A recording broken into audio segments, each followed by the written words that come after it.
Hi, and welcome to Chamber Chat here in the beautiful Wellpoint studios. I'm Danielle McFadden, president of the Greater Lowell Chamber of Commerce. This is our first episode of 2025, so we're so excited that you are tuning in. This Inside Lowell podcast is brought to you in part by Wellpoint. At Wellpoint, your whole health is their whole point. Washington Savings Bank, a community bank in every sense of the word. Make the switch now to Washington Savings Bank. TMI Properties, quality and value at every price point. Find your perfect space with TMI. Mahoney Oil, providing warmth and protection to Greater Lowell and Southern New Hampshire since 1925. You heard it, 100 years. Francis E. Prevention Insurance, the agency Greater Lowell has counted on since 1982.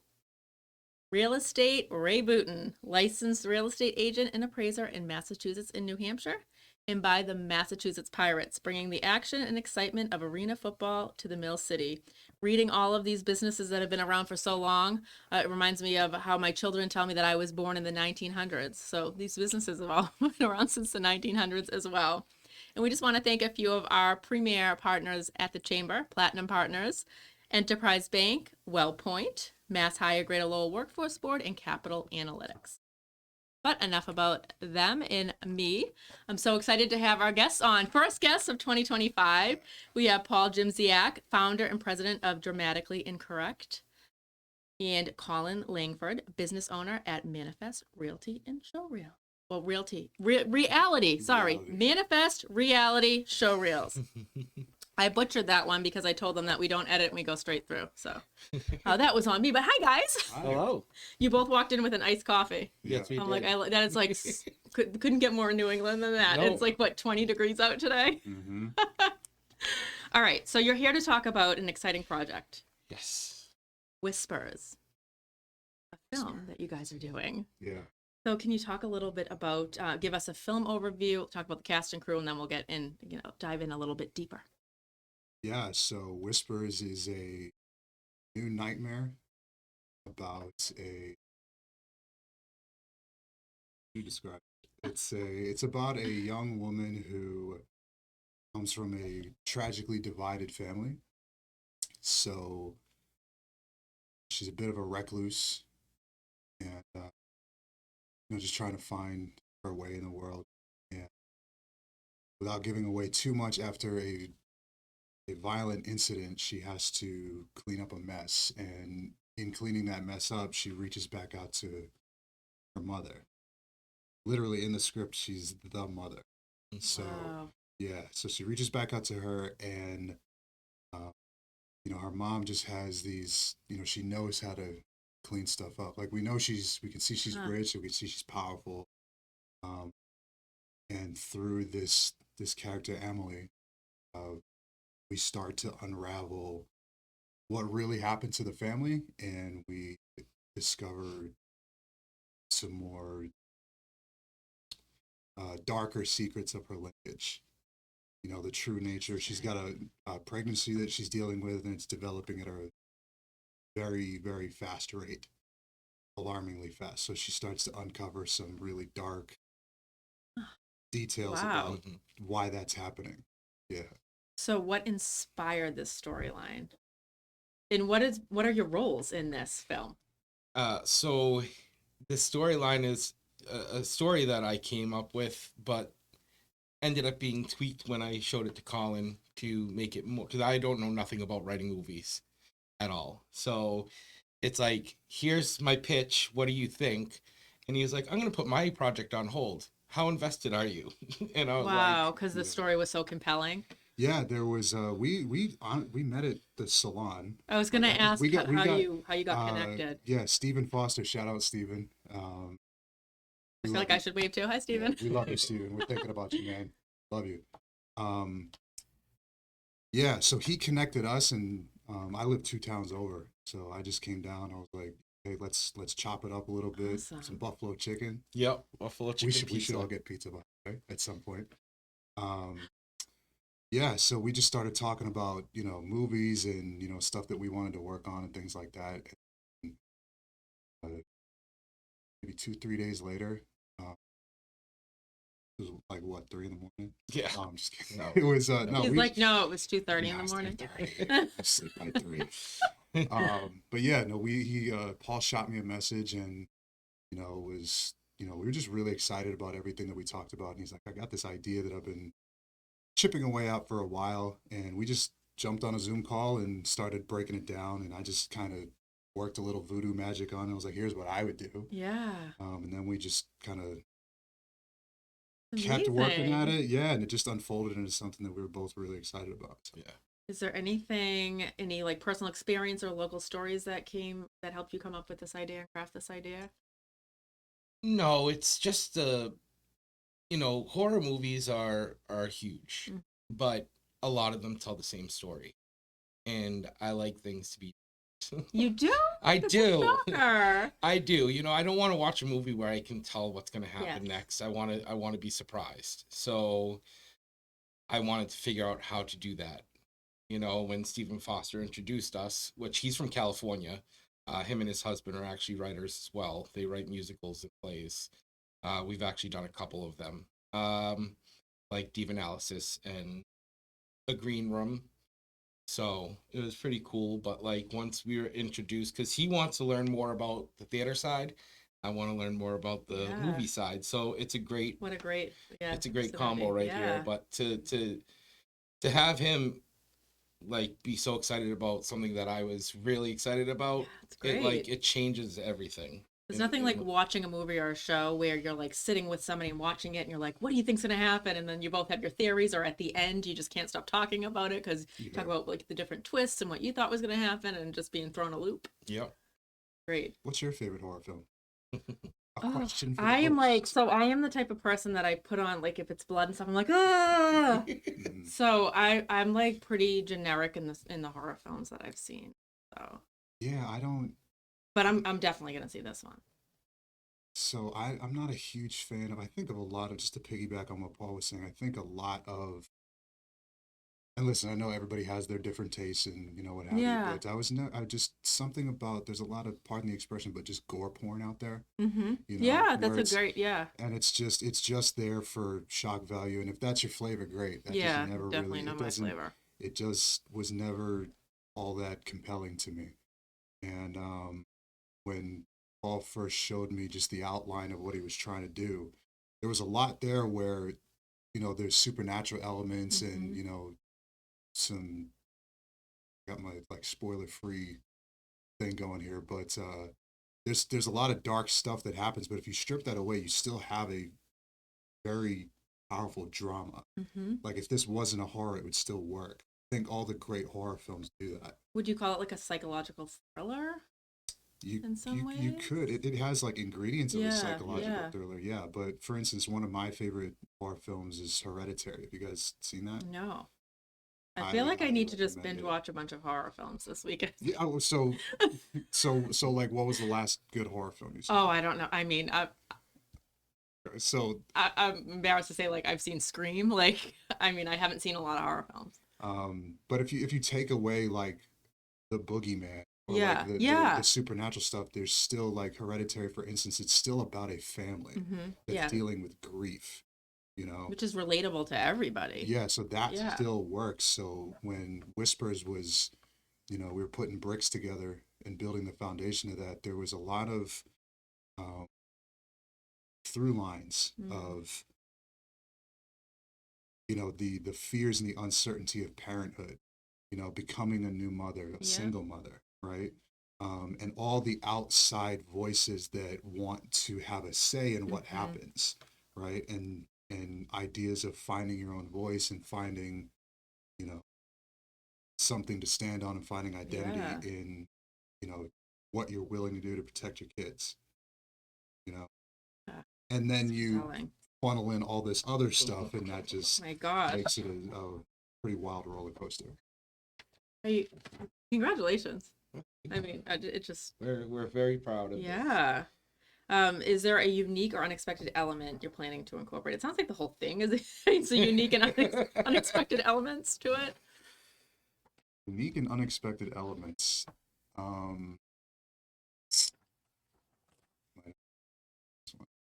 Sounds like the whole thing, honestly. Yeah. A lot of it is Yeah. pretty unique. It's not like anything people's seen before. So that's what we were trying to aim for. Kind of like what was it? Paranormal Activity is what we were discussing, Mm-hmm. and like how they started out with their what is it? The Blumhouse Productions. yes. Yeah. They started out with that, Mm.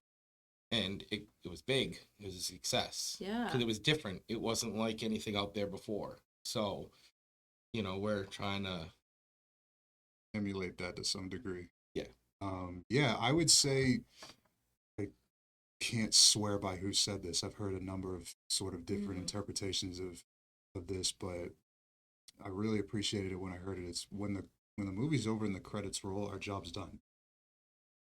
It's not up to us Yeah. to tell you what it means. It's not up to, and I think audiences, especially today, they're a bit tired of being preached to and being told you need to think this, otherwise that, right? Where it's Yeah. not really up for us to say, it's up for us to present you with something and then ask you, what do you think? And So I'm sure if you see opposing views and opinions, that the kudos to you guys too, right? That made people feel different things and think different things and interpret it differently. yeah, I think that's why people go to the movies. Yeah.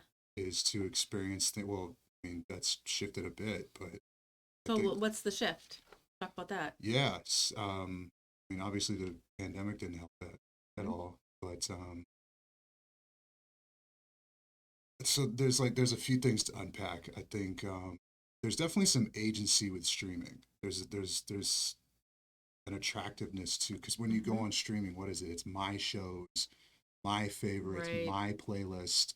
So there's a lot of control over it, you know. It's also just being real. Like, it's hard to tell somebody, hey, you got to go spend $150 to go see a movie, you know. And I think there's just, I don't think people dislike going to the movies. I think there's just like, what are we going to see? Are we going to see a commercial for something, or are we going to have a shared experience? Yeah. And that's part of what we like to do and reinvigorate to some degree, is bringing back that magic of going to see something together, right? Um, we had talked about just sort of like unconventional ways of screening the film initially, like in that first where you release it to the public, Yeah. and making it like a concert, and bringing it. Ooh. Well, yeah, I mean, it's an Yeah. event. It's an event. You have to go. Absolutely. There's like an exclusivity about it, Yeah. right? Where it's in your city this weekend, and we're bringing in live music, and we're bringing in, we're hosting it at a haunted location, Yeah. right? And we're bringing in other filmmakers and things of that nature, and then you have, and it's just Love that. it's an experience um, that you can share with people in the same sort of niche or. That's such a great idea. Have you picked the haunted place yet? Not yet. Right. So if No. you're out there listening, watching, and you have a haunted place, let us know. If you could choose a dream actor or actress to boy. be a part of this project or your next project, who would you choose? Why? You can pick more than one. I mean, it's hard to narrow it down to one. Yeah, that's a good question, because both our heads went back like Yeah. yeah. this. This project we're pretty set on. I You're like, we're not going to give away Emily's role We're now to, absolutely- no. no. Reese Witherspoon. Or, Wouldn't, yeah. no. Reese, you can wait. Love you. You can wait. But yeah, we have a pretty amazing cast. Just quick. Yeah, let's talk about the cast. Quick little side Absolutely. story. So we had held some live auditions, right? Some online, some Yeah. live, and we're in Paul's office, and it's this big, long, narrow table. I'm sitting at the head. Paul's to my right, and a couple people. And then the last person was Michelle Faith, and she's reading for the mother. And he told me a couple things about her. I had spoken to her once or twice, but she comes in, and everybody up to that point had sat down, and Paul's the reading partner. And they would sit there and they would read the scene. She comes in and, pleasantries. Whatever. Yep. And then before we start, she goes, "Do you guys mind if I try something?" We're like, "Yeah, go Yes, ahead. please. Yeah, go, please, right?" And she goes, "Because I don't know what I'm going to do, but I do better when I move around." And we're like, Okay. "Sure, Yeah. right? Like, go do whatever you want." So they start reading the scene, and the idea is like a detective has come over and he's investigating her, and it's almost like a spider toying with her prey. Yep. And halfway through the scene, she like gets up out of her chair and she starts circling the table like a shark. And Paul and I are kind of like, what is she doing? And she comes around and she like coils her finger around his shoulder, and she's just absolutely crushing him. Wow.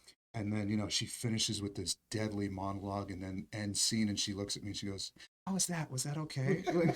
Like snap out of what she was in. Completely Oh like my different God, person. yeah. Of course, you have to save face. You can't be like, "That was Right, amazing." You have to yeah. be like, "Well, we have to look at everybody, and We'll give all you a that." call. But in We'll the give back you of our a call, mind, people. she leaves, and we're like, "That's her." Yeah. That's that was no, so you knew her? Yeah, Michelle has been part of the theater company, Dramatically Incorrect, for 4 years, Wow. and she's on the board as well. Great. So, yeah, but I had nothing to do with casting. I Oh was no, just of reading. course not. Yeah. I didn't I wanted Right. him to take on that whole thing because he's the director. I'm Yeah. not. So I was shocked. I was like, that's amazing. Yeah. So But she blew you away too. Yeah. Yeah, she was that's incredible. awesome. Let's see, a dream. I'll do one actor and one actress. Actor, I would say Johnny Depp. Johnny Depp. I think he's first off outrageously talented. Mm. And he's one of the distinctions I make between a celebrity and a star. A star is like Adele or Meryl Streep, somebody like this, where you only know them for this exceptional talent. Yep. And then they just kind of go about their business and they're never involved in any crap, and they just kind of live their own life, and that's a star. They're not a celebrity. I also am a huge fan of what he does on his own time, going to hospitals dressed as Jack Sparrow.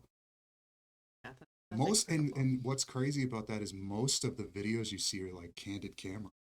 It's somebody else. He didn't bring a camera crew with him for the publicity. He just did it on his own time. Yeah. Like, I think that is a really cool idea of what a star can be for somebody. As far as an actress is concerned, Sandra Bullock. Ooh, all Sandra right. Just took You that said out that. of You my said that mouth. with it. Yeah. Really? You were gonna pick Sandra Bullock too? Yeah, Sandra Bullock. She's got to be. she's amazing. She hasn't aged, and she's had to have made some dark magic deal. Well, if Where she's she's done, just- if she's done that, I want whatever the dark magic makes me feel is. Right. Sell my soul for it. Yeah, but she's just crazy talented. She's another one of those people where I don't know anything about her except that idiot Jesse James. But I'm like, how do you cheat on a woman that fine with that much money? That's the only thing I know about her personal life. But I'm just a really huge fan of like just what she's all about and what she does. She goes about her. Well, maybe she's watching this, and then Maybe. she'll give you a call. Yeah. No. All right. I'll answer. So, are you on Sandra Bullock? Or are you gonna? So I'm pick still on Sandra All right, Bullock. okay. So growing up, I mean, there's a lot of actors and actresses that I love, and I love to watch all their movies or TV series.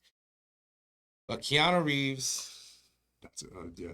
and Sandra Bullock are like both iconic.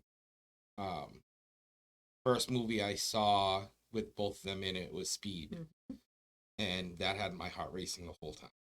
Not many movies do that. Yeah. But just the two of them paired together, it was amazing. But then to see both their journeys on outside of that, I'm just like, I love them. So they would definitely be my top two.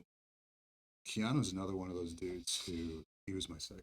It was either. Oh, Johnny Depp or really? You Keanu. guys are like so on the same page. It's I know. crazy. Do you have those moments where you're like, wow, we were like destined to like meet and work together?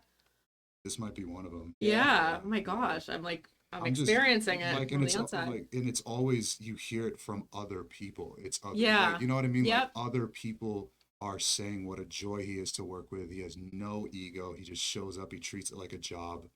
You know, all those stories. Like you Yeah. can't make that up. You know? Yeah, absolutely. Good man over here. Yeah. So, what does it mean to network from your Ooh, industry perspective? Yeah. I mean, this whole Yeah. interview is networking is kind of sprinkled throughout it, right? Sure. Yeah. I think. Um.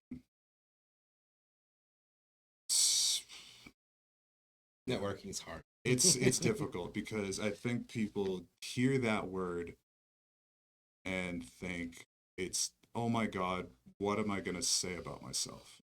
You know, people. I felt that way for a long time. I still do to some degree, Yeah. where I'm like, I don't really like talking about myself, and I just tell people don't. 'Cause the truth is, most people don't care. Like they don't. They're used to the whole like, I do this and I do that. Here's my business card. Elevator speech. Yeah, Yeah. they're used to that, and it becomes white noise after a while. And I think what's worked for me, anyways, is talking to other people about themselves. I was just thinking the same Yeah. thing. Absolutely. And I know that that might sound counterintuitive, but like my number one rule for networking at film events is not to talk about films.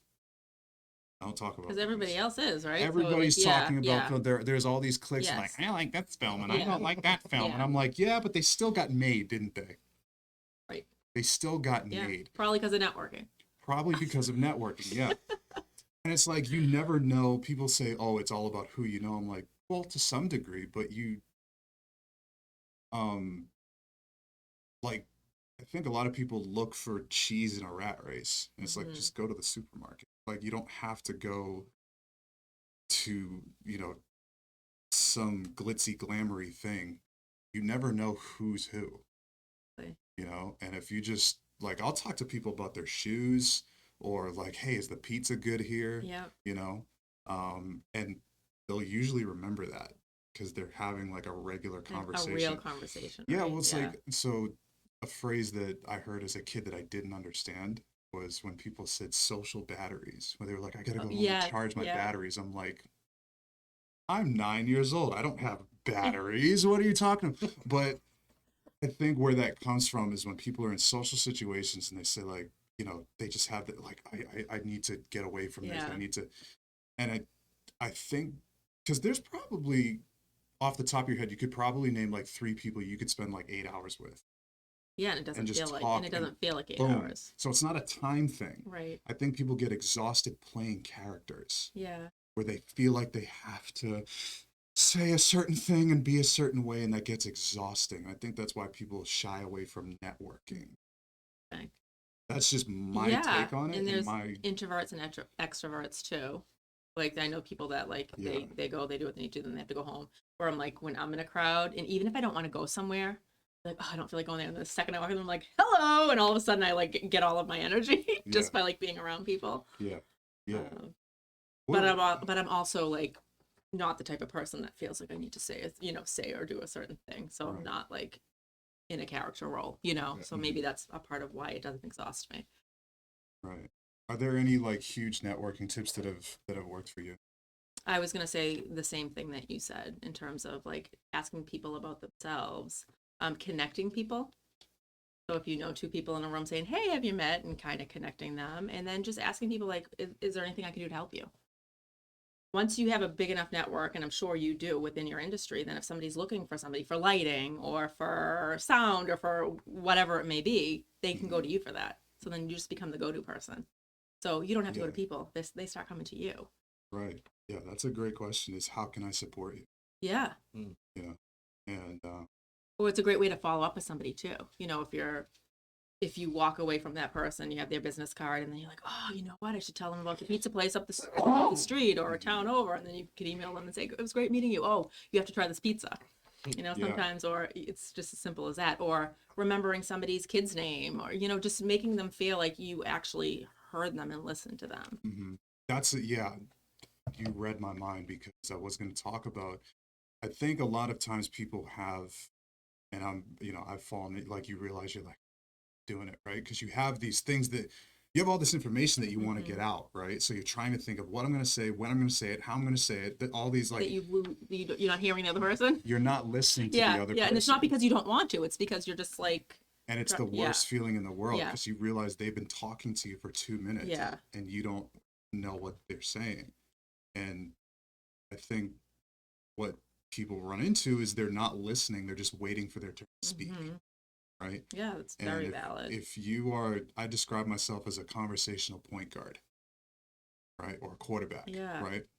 So I'll sit down at tables and I just distribute the rock. Yeah. You know what I mean? I'll just get people involved. I bring them into the conversation. And 2 hours will go by. I'll have said 6 things, 20 words. Yeah. And I'll walk away and they'll be like, it's cool as hell. Yeah. You know, Yeah. because they felt like somebody heard them. Yeah. Great. You know? Yeah.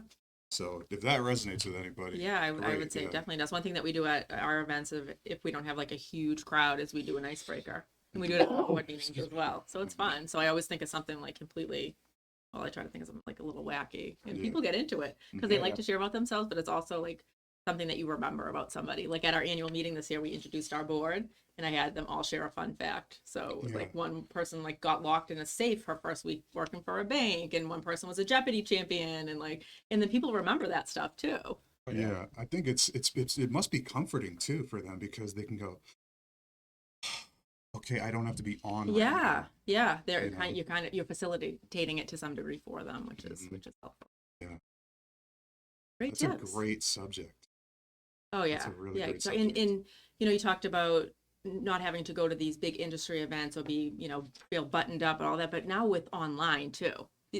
Like we connected on Facebook. I think we connected initially on Facebook. Probably. Like so, there's just so many more opportunities that way. Yeah.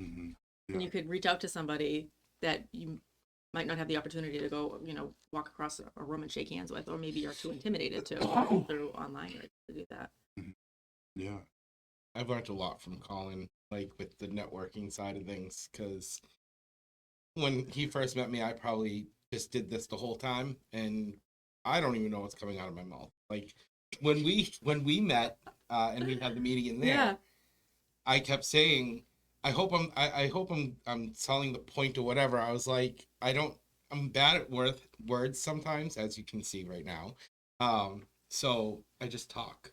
I think you just have so much going on. Like you have so much energy and you're passionate about so many things. Yeah. And so you want to portray that, right? And let everybody know, well, these are the things I'm working on, or these are the things I'm doing. Hard. But for you, it's like, it's endearing. Yes. And that's a thing too. I think being completely like transparent about who you are, like resonates with people. They can tell if you're not. Yeah. Like if you have a script or if you're not like willing to share yourself, Yeah. Most people, regardless of their intellect or their education, they have a good sense of smell. They can, like, even if you are from different corners of the earth and you don't even speak the same language, when someone's not being themselves. Yeah, absolutely. I think we just have that instinct about us. Yeah, it's like emotional intelligence. Yeah. Hope that, people. Yeah. So if people want to help support the film, how can they do that? There's going to be some trailers dropping on... Oh my goodness. Yeah. Yeah, there's going to be some trailers dropping on probably Facebook first, and then that'll all funnel to a YouTube channel. Yeah. Instagram, and I think we have a... TikTok. Yeah, we got to dust that off. Awesome. Yeah, there's nothing on it right. So if you want to, you would see our badass poster. But that's that's worth it right there. Plus, then you get to be the first to see the new content when it comes, when it drops. Should I say when it drops? Does that make me sound kind of cool? A little bit. Not if you have to follow up with, does that make me sound cool? I get it. Yeah, but just stay in the loop. Check out the trailers. If you like what you see, then try to come to a screening. Awesome. And we'll definitely be sharing information about the project as it unfolds, and then when you do the screening, because this is like really exciting in that it's local. and that there's two guys sitting here in front of us that have written and produced and directed movie. It's awesome. That's insane. Yeah. You're like, it's insane. It's insane. Like, it's really happening. Well, it was really nice meeting you in person. Nice to meet you. Thanks for having Yeah, us. and nice to see you again. Nice to And you meet guys are welcome to come on anytime. So if you want to come on and share updates, All right. yeah, we would love for that. Sweet. Awesome. Amazing. Cheers. Thank you. Cheers. Thank you. Cheers. I'm gonna cheers my hot coffee that is now like Yeah, lukewarm. yeah, just rub it in. Okay. Thank you all for tuning into our first episode of Chamber Chat in 2025. We will be back again soon.